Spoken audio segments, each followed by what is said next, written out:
سب دیکھنے اور سننے والوں کی خدمت میں محبت برا سلام چلیں گے۔ پاکستان ہمارے بیورو چیف ہیں، آج کیا وہاں پہ چل رہا ہے، کیا حالات ہے، اور کچھ گرفتاریاں بھی ہوئی ہیں وہ بھی بتائیں گے۔ سر کیا چل رہا ہے، کیا اپڈیٹ ہے؟ کی ایک اپڈیٹ تھی جو آپ کو بتایا تھا کہ وہ جو ٹی ایل پی کی قیادت اور ان کے متعلق جو ایف آئی آر ہوئی تھی اس کے بارے میں آپ کو آگاہ کرنا تھا کہ جو 26 افراد اور نامعلوم 50 افراد کے خلاف جو ایف آئی آر ہوئی تھی اس میں سے 3 افراد کو جو ہے پولیس نے حراست میں لیا ہے۔ تو اس میں سے جو ہے وہ سارے غریب لوگ ہیں، جیسے کہ آپ سمجھ لیں کہ ایک ذمہ دار ہے، باقی سارے ٹائپ یا موچی ٹائپ افراد ہیں، ان کو پکڑ کے پولیس نے بہت زیادہ ان پر تشدد کیا ہے اور ان کو مارا ہے، اور ان سے یہ اسٹیٹمنٹ لینے کی کوشش کی کہ کیا آپ لوگ جو ہے وہ اس ٹی ایل پی کے پروگرام میں شامل تھے یا آپ اس میں شامل ہوئے تھے، اور باقی بندے کون کون تھے۔ تو اس بارے میں پولیس نے ان کے اوپر کافی تشدد کیا اور ان سے اس بات کی کوشش کر رہے ہیں کہ جو باقی 25 افراد ہیں تاکہ ان کے بارے میں یہ پتہ لگ سکے، کیونکہ ڈی پی او کی طرف سے یہ اطلاع ملی ہے کہ ان کے اوپر کافی پریشر ہے کہ وہ یہ بتائیں کہ جو ایف آئی آر ہوئی ہے اس کے باقی بندے کیوں نہیں ابھی تک پکڑے گئے۔ تو آج کی جو اطلاع تھی اس کے مطابق 3 افراد کو پکڑ کے پولیس نے بہت زیادہ تشدد کا نشانہ بنایا۔ اچھا، یہ بھی اطلاع ہے کہ یہ لوگ وہاں سے بھاگے ہیں اور علماء کی طرف گئے ہیں جو تحریک لبیک کی ہے، اور کہا کہ ہماری مدد کرو، انہوں نے دروازے نہیں کھولے۔ تو یہ مشکل وقت میں تو یہ کام نہیں آتے، تو غریب کو استعمال کیوں کرتے ہیں سر یہ؟ اصل میں یہ سارا قصور بالکل آپ ٹھیک کہہ رہے ہیں کہ یہی واقعہ جو ہے وہ پتہ لگا ہے کہ جب ان کو پولیس نے پکڑا ہے تو یہ بھاگ کر جو وہاں پر لوگ تھے یہ ان کے پاس گئے ہیں کہ ہمیں بچایا جائے، ہم آپ کے ساتھ تھے، ہم ٹی ایل پی کے رکن ہیں۔ لیکن اصل بات یہ ہے کہ یہ وہ سادہ لوگ ہوتے ہیں جس کو کہ ٹی ایل پی کی قیادت گمراہ کر کے ان کو ورگلا کر جلسوں میں لے آتی ہے اور ان سے پھر رسالت اور مذہب کے اوپر بحث کر کے ان کو بتاتے ہیں کہ یہ لوگ جو ہے اسلام کے خلاف کر رہے ہیں، اس لیے آپ آواز اٹھائیں۔ جب اس طرح کا کوئی واقعہ ہوتا ہے جس کے اندر پولیس ان کے خلاف کوئی کارروائی کرتی ہے تو پھر یہ پیچھے ہٹ جاتی ہے، وہاں سے بھاگ جاتی ہے۔ اور آپ کو یہ بھی بتاتا چلوں کہ وہاں کی قیادت کو جب یہ بات پتہ لگی ہے کہ ہمارے خلاف وہاں پر تھانہ بھاگتا والا میں ایف آئی آر ہو چکی ہے، تو وہ لوگ وہاں سے پہلے ہی بھاگ چکے ہیں اور وہاں سے روپوش ہو چکے ہیں تاکہ ہمارے مطلب کوئی ایسی گرفتاری یا ہمارے مطلب کوئی انفارمیشن نہ کوئی دے دے کہ ہم یہاں پر شامل ہیں یا ہم یہاں پر چھپے ہوئے ہیں۔ یہ لوگ جو ہے سادہ لوگوں کو گمراہ کرتے ہیں، جب ان کے اوپر مشکل وقت آتا ہے تو یہ خود روپوش ہو جاتے ہیں، تو انہوں نے ان کی کیا مدد کرنی۔ اچھا، ایک اور یہاں پہ بڑا اہم سوال ہے کہ یہ غریب جو لوگ ہیں ان کو استعمال کر کے ان کے ذریعے ایف آئی آر بھی درج کراتے ہیں توہین مذہب کی، توہین رسالت کی۔ جی بالکل، انہی لوگوں کو استعمال کر کے، انہی کا فائدہ اٹھا کر، ان کو آگے لگا کر، ان کا برین واشنگ کر کے پھر انہی لوگوں کے ذریعے جو ہے وہ آگے ان کو مدعی بنا کر پھر آگے جو ہے وہ ایف آئی آر کروائی جاتی ہے اور ان کو بتایا جاتا ہے کہ جو ہے مرنے کے بعد آپ سیدھا جنت میں جائیں گے، آپ نے بہت اچھا کام کرنا ہے، آپ نے کسی قادیانی کو جو ہے وہ ان کے خلاف کارروائی کرنی ہے، ان کو مارنا ہے یا ان کو جو ہے منع کرنا ہے یا ان کی عبادت گاہ کو نقصان پہنچانا ہے، تو یہ ورگلا کر دونوں طرف سے کام لیتے ہیں۔ جلسے وغیرہ پہ بھی لے کے آتے ہیں، ان کو جلوس میں بھی شامل کرتے ہیں، اور بعد میں اگر کوئی مشکل وقت آئے تو پھر ان کے خلاف انہیں کو مدعی بنا کر کیس بھی فائل کر دیتے ہیں۔ اس کے علاوہ کیا اپڈیٹ ہے جی وہاں پہ؟ ایک اس کے علاوہ جو ہے وہ سوشل میڈیا کے اوپر ایک جو ہے وہ آپ پمفلٹ کہہ لیں کہ جو وائرل ہوا ہے بہت زیادہ، جس میں کہ یہ کہا گیا ہے کہ خاتم النبیین جو ہے حضرت محمد صلی اللہ علیہ وسلم کے ہم غلام ہیں اور ہماری جو غیرت ایمانی ہے وہ کہاں گئی ہوئی ہے، اور اس میں انہوں نے کچھ جو ہے ڈاکٹر صاحبان کا نام لیا گیا ہے۔ قادیانیت کی جو زبان ہے اس کو لگام دی جائے ورنہ اس کی کا جو نقصان ہے بہت زیادہ ہوگا۔ اس میں پشاور جو ہے ڈاکٹرز ہیں، اگر آپ کہتے ہیں تو میں ان کا نام بھی بتا نہیں، دیتا رہنے ہوں۔ دے، نام رہنے دے، رہنے دے، نام رہنے دے۔ اس میں صرف یہی ذکر کیا گیا ہے کہ یہ جو افراد ہیں یہ مسیحا ہیں اور کسی نہ کسی طریقے سے ان کو کام سے روکا جائے، بلکہ میں آپ کو وہ لفظ پڑھ کے سنا دیتا ہوں تاکہ آپ کو پتہ لگے کہ اے مسلمانوں، ہمیں کچھ ایسے لوگ بھی ہیں جو کہ جن کو ہمیں پہچاننے کی ضرورت ہے، جو لوگ آپ کو اور عام مسلمانوں کو گمراہ کر رہے ہیں اور بظاہر وہ مسیحائی کا کام کر رہے ہیں اور ایمان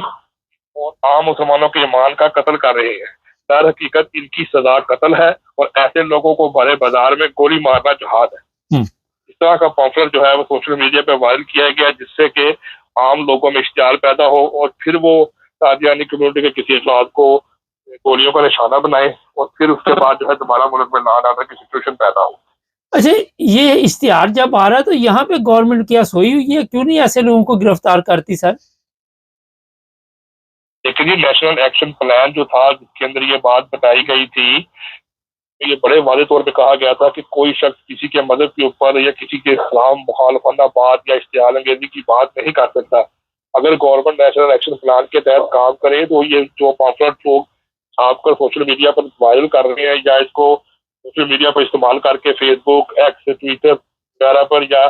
ٹک ٹاک وغیرہ پہ استعمال کر رہے ہیں، تو اس کے اوپر فوری کارروائی ہو سکتی ہے اور باقاعدہ ان کے خلاف ایف آئی آر ہو سکتی ہے، کیونکہ نیشنل ایکشن پلان کا یہ پہلا حصہ ہے۔ کوئی بھی بندہ کسی بھی مذہب کے اوپر جو ہے وہ الزام تراشی یا اس کو برا بھلا نہیں کہہ سکتا۔ اگر کوئی ایسا بندہ کام کرتا ہے تو اس کی سزا کم سے کم 6 مہینے سے لے کر 3 سال ہے۔ کہ بدقسمتی کے ساتھ پاکستان میں کسی بھی ایسے لوگوں کے اوپر سوال جواب نہیں اٹھائے جاتے، بلکہ یہاں پر تو کرسچن کمیونٹی، قادیانی کمیونٹی اور جو دوسرے افراد ہیں ان کے اوپر مسلسل جو ہے ایک دوسرے کو اشتعال انگیزی اور تقاریر کرنا اور پامفلٹ چھاپنا، یہ کام بڑی دیر سے جاری ہے، جس کی وجہ سے آپ کو پہلے بھی رپورٹ کر چکے ہیں قادیانی کمیونٹی کی جو عبادت گاہیں ہیں، جو مساجد ہیں یا جو ان کے قبرستان ہیں، وہ اسی وجہ سے بار بار کو نقصان پہنچایا جاتا ہے یا اس کو نقصان پہنچانے کی کوشش کی جاتی ہے کہ یہ لوگ سوشل میڈیا پر ان کے خلاف مسلسل کمپین کر رہے ہیں اور ان کو پکڑنے والا ابھی تک کوئی بھی نہیں۔ اچھا سر، یہ ویسے ایک اور چیز بتائیے کہ کچھ ہمارے سامنے ایسی سوشل میڈیا پہ ویڈیوز آئی ہیں چیف منسٹر کی کہ مہنگائی میں بڑی کمی آئی ہے، اور اسی طرح جو وہاں کی اور بھی وزیر ہے وہ بھی اسی طرح کی بات کہی، مہنگائی کم ہوئی ہے واقعی یا صرف جس طرح گورنمنٹ بنی ہوئی اسی طرح مہنگائی بھی کم ہوئی ہے؟ نہیں جی بالکل، یہ تو صرف ایک ٹی وی کی حد تک جو بیانات ہیں اس کے اندر یہ بات آ سکتی ہے کہ مہنگائی میں کمی آئی ہے، بلکہ جس وقت سے یہ پاکستان اور بھارت کی جنگ کا معاملہ شروع ہوا تھا کہ جنگ لگنے والی ہے یا پاکستان کی جنگ شروع ہوئی تھی اور اس کے بعد جب ختم ہوئی ہے تو اس کے بعد سے لے کر کاروباری جو حضرات ہیں وہ بہت زیادہ مشکلات کا شکار ہے، کیونکہ وہاں پر بالکل بھی کاروبار نہ ہونے کے برابر ہے۔ اور مہنگائی جو ہے اب عید جو ہے وہ عید الاضحیٰ قریب ہے اور تھوڑے سے دن رہتے ہیں، اس کے بعد کھانے پینے کی اشیاء جو ہے وہ بہت زیادہ مہنگی ہو چکی ہے اور اس کے علاوہ عام بندے کی قوت خرید سے بہت اوپر جا چکی ہے اور عام بندہ جو ہے وہ بہت مشکلات کا شکار ہے۔ اور سب سے بڑی جو مشکلات یہ ہے کہ یہ گرمی کا موسم ہے اور لائٹ جو ہے بار بار چلی جاتی ہے اور اوپر سے جب بل آتا ہے تو بہت زیادہ بل آتا ہے، لوگ بل ادا کرنے میں بہت مشکلات کا سامنا کر رہے ہیں اور اسکولوں کی فیس دینے میں بہت زیادہ مشکلات کا پیش خم ہے۔ اسکولوں میں چھٹیاں ہو رہی ہیں اور وہ جو اسکول انتظامیہ ہے وہ 3 مہینے کی فیس مانگ رہی ہے اور تنخواہوں میں جو ہے کمی کی گئی ہے، اور ان کو یہ بھی بتایا گیا ہے جہاں پر لوگ اس بات کے اوپر مسلسل جلوس نکال رہے ہیں کہ آئی ایم ایف عام غریب آدمی کی تنخواہ بڑھانے پر اعتراض کرتی ہے اور جبکہ M P A M L A کی تنخواہیں 100% بڑھائی گئی ہیں، اس کے اوپر کیوں نہیں اعتراض کرتی؟ غریب آدمی کی سب لوگوں نے جلوس نکال کے یہی مطالبہ کیا ہے کہ ایک عام آدمی کی تنخواہ کم سے کم 50,000 روپیہ ہونی چاہیے تاکہ وہ اس مشکل دور میں، مہنگائی کے دور میں آرام سے گزارا کر سکے۔ اب جتنی تنخواہ ہے اس کے اندر نہ وہ بجلی کا بل دے سکتا ہے، نہ اسکولوں کی فیس دے سکتا ہے اور نہ وہ کھانے پینے کی اشیاء آرام سے استعمال کر سکتا ہے۔ تو کاغذوں کی حد تک ہو سکتا ہے یا گورنمنٹ کی حد تک یہ آپس میں آپ کہہ سکتے ہیں کہ مہنگائی میں کمی آئی، لیکن جو باہر اوور آل سچویشن ہے اس کے اندر کوئی کمی نہیں ہے۔ اچھا یہ بتائیے، جس طرح قربانی کی عید آ رہی ہے تو جانور بھی کافی مہنگے ہیں یہاں پہ؟ بالکل پہلے کی نسبت، پچھلے چند سالوں کی نسبت اس دفعہ جو ہے وہ قربانی کے جانور جو ہے وہ بھی بالکل مہنگے ہیں اور باہر گرمی اتنی زیادہ ہے، جہاں پر منڈی اور مارکیٹ بنتی تھی ابھی تک وہاں پر کوئی بھی ایسا انتظام شروع نہیں کیا جا سکا، حالانکہ ڈی سی او اور اسسٹنٹ کمشنر نے جو جگہ نوٹ کی ہوئی تھی کہ جہاں پر یہ منڈیاں لگائی جائیں گی وہاں پر یہ کہا گیا تھا کہ وہاں پر آپ کو تمام تر سہولتیں دی جائیں گی، لیکن لوگ اپنی مدتاب کے تحت جو چھوٹے موٹے افراد جو یہ سامان یہ جو بیچنے والے ہیں جانور وغیرہ ان سے خرید رہے ہیں، کیونکہ منڈی سے ابھی تک ان کو کسی بھی قسم کا کوئی سہولت یا کوئی چیز نہیں مل سکی، کیونکہ ابھی تک مہنگائی بہت زیادہ ہے۔ پہلے تو لوگ یہ کہتے تھے کہ ہم 50-60 ہزار روپے میں بکرا لے لیں گے، اب وہ کہتے ہیں کہ کم از کم لاکھ روپیہ 1.5 لاکھ روپے میں جا کے بکرا مل رہا ہے، تو ہماری قوت خرید اتنی نہیں ہے کہ اب ہم دیکھ سکیں۔ ہو سکتا ہے کہ وہ اس امید پہ ہیں کہ شاید عید قریب آتے ساتھ ساتھ ریٹ کچھ کم ہو جائے، پھر شاید آسانی پیدا ہو جائے، لیکن ابھی تک جو مہنگائی ہے وہ اسی طرح برقرار ہے۔ بہت شکریہ سر۔ یہ جی ہمارے بیورو چیف بتا رہے تھے مہنگائی کے بارے میں۔ اچھا میں ایک چیز بتاؤں کہ ہمارا جو مزدور ہے وہاں پہ وہ بیچارہ ایک تو مہنگائی ہے، دوسرا یہ مذہبی جماعتیں ان کو استعمال کرتی۔ یہ جو رپورٹ ابھی آپ نے شروع میں دیکھی سنی، یہ جو 3 لوگ پکڑے گئے ہیں، ایک موچی ہے بیچارہ کوئی، ایک مسلی ہے اور ایک زمیندار ہے۔ زمیندار کے متعلق تو ابھی ہمارے پاس یہ اطلاع نہیں ہے کہ اس کو کتنی پھینٹی لگی، مگر یہ دونوں کو اتنی پھینٹی لگی ہے کہ دونوں کا پیشاب بھی نکل گیا۔ بالکل صحیح آپ کو میں اطلاع دے رہا ہوں۔ جو چیز بتانے والی ہے کہ ان لوگوں کو جلسے جلوس کے لیے استعمال کیا جاتا ہے، ان سے نعرے لگوائے جاتے ہیں، یہ بیچارے مزدور طبقہ ہوتا ہے اور یہ آگے آگے ہو کے نمبر بنانے کے لیے کافی بھاگ دوڑ کرتے ہیں، اور یہ بھاگ دوڑ بعد میں ان کے گلے پڑ جاتی ہے، کیونکہ امیر تو بچ کے نکل جاتا ہے، اس کو تو پولیس ہاتھ نہیں لگاتی۔ غریب کی کمکتی آ جاتی ہے۔ اگر 26 افراد کے خلاف FIR درج ہوئی ہے، 50 نامعلوم، تو 50 نامعلوم کوئی بڑے لوگ MP نہیں پکڑنے، یہ اس طرح کے لوگ ہی پکڑنے، پھر ان کو ڈنڈا پھیرنا،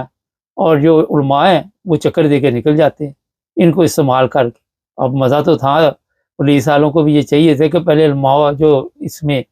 یہ ہوا یہ تھا کہ انہوں نے غیر قانونی طور پہ وہاں پہ اسپیکر استعمال کیا، گورنمنٹ کے خلاف تقریریں کی، مذہبی نفرت پھیلانے کی کوشش کی، جس طرح یہ پمفلٹ تقسیم ہو رہا ہے،